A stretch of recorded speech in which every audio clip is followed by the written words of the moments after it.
The first time I saw her, I didn't know she was meant to be a weapon, or a punishment, or a challenge to everything I believed about the universe and myself. I had been summoned to the council chamber of the Zelthari, an alien race whose empire spanned half a dozen star systems. Humanity had made first contact barely a century ago, and the Zelthari, with their sleek, obsidian ships and cold, calculating intelligence, had never exactly considered humans worthy of respect. The chamber was vast, a cathedral of black glass and silver light. At the center, on a raised dais, stood Ambassador Velon, the architect of what they called the human amusement experiment.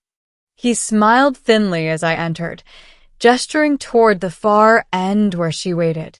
"You are familiar with the concept of a marriage alliance," Velon said. His voice was smooth, like polished stone. "We offer your species a representative to learn humility." I looked at her then. Her hair shimmered like liquid platinum, eyes the color of molten gold. She wore a ceremonial gown that seemed to flow with its own light. She wasn't smiling, she didn't need to, but there was a strange intensity in her gaze that made my stomach tighten. "She is ours to present," Velon continued. "A bride, chosen as a symbol of your inadequacies. You may take her, or if you refuse, your pride will remain a spectacle for the Empire." The words barely registered. My mind screamed against them. They were offering her as a joke, a humiliation. Humanity was to be embarrassed before the Zelthari elite, and she, this radiant, impossible being, was the instrument. I refused. Not out loud, not yet. But I felt something in my chest tighten, a bond one couldn't explain forming between us in that instant. She wasn't just an object of diplomacy, she was alive. And she didn't deserve to be treated as a mockery. That night, I found myself walking the dark corridors of the embassy, and she appeared at my side. No guards. No ceremony. Just her, radiant and silent. "They think this is a game," I said softly. "But it's not. Not for me. Not for you." She tilted her head. "Then we shall not play by their rules," she said. Her voice was melodic, almost musical, yet beneath it was something sharper, commanding. "I do not fear them. Will you?" I swallowed hard. "I fear for you. I fear for us." She smiled faintly. "Then we fight." And fight we did. Over the following weeks, I learned that she was not merely a symbol. She was a warrior, trained in arts of persuasion and battle I had never imagined. Every test the Zelthari devised to humiliate humanity, every cruel mockery, every trap, they met with defiance. Together, we became a problem they could not control.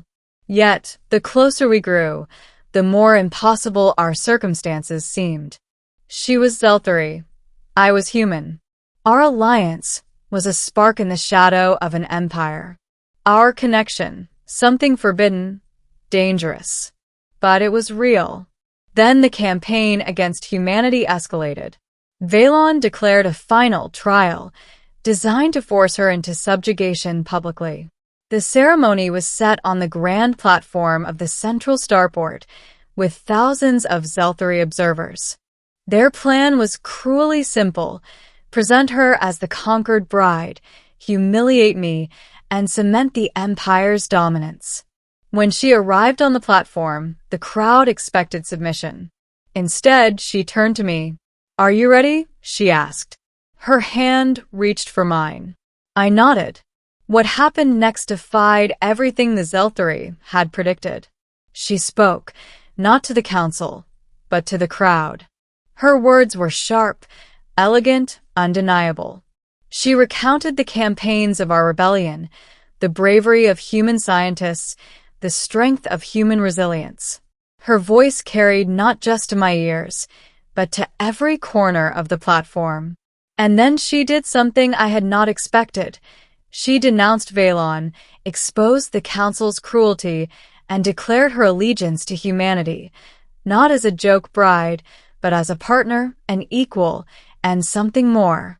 The chamber erupted.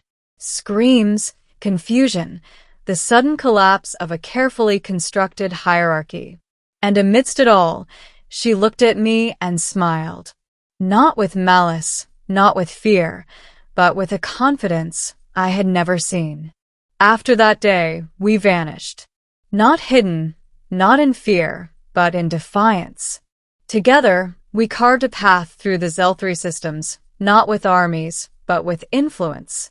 Humanity, once dismissed, began to be respected, not merely as a subject race, but as a force that could not be controlled. And yet, it wasn't just the rebellion that changed me. It was her. Months later, in a quiet corner of a neutral system, she returned to me with news that would redefine my understanding of fate. "I carry your child," she said simply. There was no ceremony, no grand reveal. Just her, standing under a silver sky, light drifting across her skin, eyes locked with mine. Time seemed to stop. I could barely comprehend the words.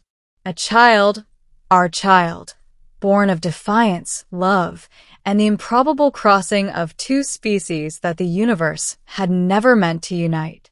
We stayed on that neutral planet, hiding not from fear, but to prepare. Her pregnancy was unlike anything I had encountered. The child grew rapidly, a testament to Zelthari biology, yet tempered by humanity.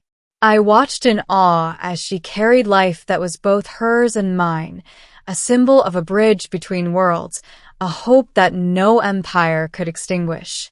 The Zelthari did not search for us immediately. They underestimated what we had created, not armies, not ships, but a living testament to humanity's persistence and ingenuity. And when they finally arrived, it was not with weapons, but with diplomats. They came to negotiate, not to conquer. When our child was born, I held the tiny being, a delicate mixture of human warmth and Zelthari brilliance. Her skin shimmered faintly, a reflection of her mother's radiance, and her eyes, her eyes, looked at me with a wisdom far beyond her age. "She is extraordinary," I whispered, awestruck. "She is hope," the mother said softly, pressing her hand to mine. "Hope that humanity can endure. Hope that love, unexpected, impossible love, can change the universe." In that moment, I understood the truth of what had happened. They had tried to humiliate us. They had tried to mock humanity with a joke bride. And yet, through courage, defiance, and love, we had turned that mockery into a legacy. Our child was more than a bridge between worlds. She was a warning and a promise. The Zelthari learned that day that humanity could not be underestimated. Not our science, not our diplomacy, not our warriors, but our hearts. Our capacity for loyalty, courage, and love, even in the face of cosmic ridicule. Years later, when the child had grown enough to walk among stars, she became a symbol, a human Zelthari ambassador, a testament to the union of two species once thought incompatible. Her presence alone reminded the galaxy that power was not measured solely in ships or armies, but in the bonds we forged.